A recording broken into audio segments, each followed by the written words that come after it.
حضرت ابو سعید رضی اللہ تعالیٰ عنہ سے روایت ہے کہ رسول اللہ صلی اللہ علیہ وسلم سے دریافت کیا گیا، روز قیامت کون لوگ اللہ کے ہاں فضیلت و رفعت کے اعلیٰ درجے پر فائز ہوں گے؟ آپ صلی اللہ علیہ وسلم نے فرمایا، کثرت سے اللہ کا ذکر کرنے والے مرد اور کثرت سے ذکر کرنے والی عورتیں۔ عرض کیا گیا، اللہ کے رسول، اللہ کی راہ میں جہاد کرنے والے سے بھی افضل؟ آپ صلی اللہ علیہ وسلم نے فرمایا، اگرچہ وہ کفار مشرکین سے اس قدر تلوار کے ساتھ لڑائی کرے کہ وہ تلوار ٹوٹ جائے اور وہ خون سے رنگین ہو جائے، تب بھی اللہ کا ذکر کرنے والے اس کا درجہ اس میں افضل ہے۔ حضرت انس رضی اللہ تعالیٰ عنہ بیان کرتے ہیں، میں نبی صلی اللہ علیہ وسلم کے ساتھ مسجد میں بیٹھا ہوا تھا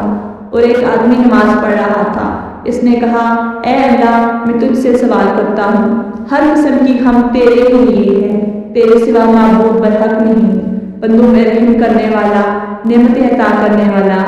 زمین و آسمان کو عدم سے وجود بخشنے والا،